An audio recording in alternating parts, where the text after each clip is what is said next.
جو electronic waste ہے اس کو یہاں لانے کے بعد کیا پروسیجر کرتے ہیں, کیا طریقہ کار ہے, اس میں پوری ڈیٹیل بتا دیں. ڈیٹیل تو یہی ہے سر کہ بس کہ اس میں جو مال وغیرہ پرچیز کرتے ہیں زیادہ تر ہمارا کام آئی ٹی اسکریپ کا ہے, کمپیوٹر سے ریلیٹڈ ہے. اس کے علاوہ یہاں پہ آپ کو جتنی بھی چیزیں آپ دیکھیں گے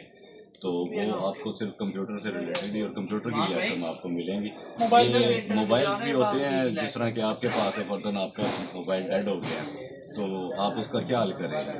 تو ظاہری بات ہے وہ اس کا ریسائیکل ہوتا ہے, کوئی اسکریپ ہوتا ہے تو وہ اس میں ہم سارا کیٹیگریاں بناتے ہیں. موبائل کا الگ ہوتا ہے, کمپیوٹر کا الگ ہوتا ہے, اور اس میں اگر آپ دیکھیں گے تو بہت ساری چیزیں ہوتی ہیں, مختلف آئٹمز ہوتی ہیں جس کو الگ الگ کر کے ہم رکھ دیتے ہیں اور وہ پھر آگے فیکٹری پہ چل جاتے ہیں. فیکٹری کے بعد کیا پروسیس ہوتا ہے؟ فیکٹری کے بعد دیکھیں کہ اگر اب فردن ہم نے ایک سی پی یو خریدا ہے یا کوئی سی پی یو ہمارے پاس بیچنے کے لیے آتا ہے, اس کا لوہا ہم ایک طرف کر دیتے ہیں, لوہا لوہے کی فیکٹری میں چلا جائے گا, وہ ریسائیکل میں چاہے وہ دوبارہ اس کو بنائے, کیونکہ یہاں ہمارے پاکستان میں اتنی کوئی بڑی انڈسٹری نہیں ہے کہ جس میں ہم کہیں کہ ہم اس کو اسی کی اگر ایک سی پی یو ہے تو اس کو ہم سی پی یو کی کیسنگ بنائیں. ہو سکتا ہے اس کا دروازے کھڑکی بن جائے, پلاسٹک ہے پلاسٹک کی اور کوئی چیز بن جاتی ہے. اور اسی طرح یہ جو مدر بورڈ ہے, مدر بورڈ میں سے کچھ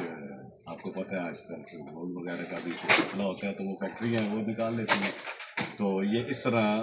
اس کو ہم کر دیتے ہیں ریسائیکل. ہم خود نہیں کرتے, ہمارا کام صرف یہاں پہ پرچیزنگ کا ہے, جو پرچیزنگ ہوتی ہے اسکریپ مال کی, پھر وہ آگے کمپنیز اور انڈسٹریز میں جب جاتا ہے تو وہ اس چیز کو وہ ریسائیکل کرتے ہیں. بالکل ٹھیک ہے. اور حفاظتی اقدامات کی کیا سوچ ہے؟ حفاظتی اقدامات کا یہ ہے کہ جی سر ہمارے یہاں پہ جو ہے نا وہ پر ضرورتیں شاید جی حکومت کے کچھ اداروں سے بندے بھی آ جاتے ہیں, کچھ پوچھتے ہیں سے کہ کیا سب سے پہلی بات ہے کہ آپ کو پتہ ہے کہ کمپیوٹر ہے یا کوئی بھی مشین ہے, ڈسٹ وغیرہ اس کے اندر ہوتی ہے, اس کے لیے ماسک وغیرہ یہ جو ریسائیکل کرتے ہیں ان کے لیے آپ کو بتا رہا ہوں, پرچیزنگ والوں کے لیے نہیں ہے یہ چیز. ٹھیک ہے, تو ایس او پیز یہ ہے کہ مال الگ الگ جیسے رکھا ہوا ہے ہم نے تو اس کو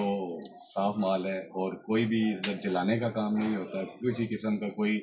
اس میں ریسائکلنگ کا تو کام ہوتا نہیں ہے. جسٹ ہم ایک چیز خریدتے ہیں اور اس کو دوسری طرف کیٹیگری بناتے ہیں, اس کو کھولتے ہیں, اس کو الگ کرتے ہیں. وہ ہمارا ایک بڑے گودام ہے, اس میں ہو جاتا ہے, لوہا لوہے میں ہو جاتا ہے, بورڈ بورڈ میں ہو جاتا ہے, پلاسٹک پلاسٹک میں ہو جاتی ہے, کاپر اور سلور الگ ہو جاتا ہے. بس یہ ہوتا ہے, کوئی جلانے کا پروسیس یہ ہمارا کوئی ایسا وہ کام نہیں ہے. جسٹ یہ ایک سمجھ لیں کہ آپ ایک ویئر ہاؤس ہے جہاں پہ یہ سارے ڈم مال کی اسکریپ مال کی پرچیزنگ ہے, پھر اس کے بعد یہ آگے جو گجرا اور ہو گئی ہے, اس طرح فیصلہ آباد بڑے انڈسٹریل جو ہوتی ہے وہاں پر یہ کافی سارا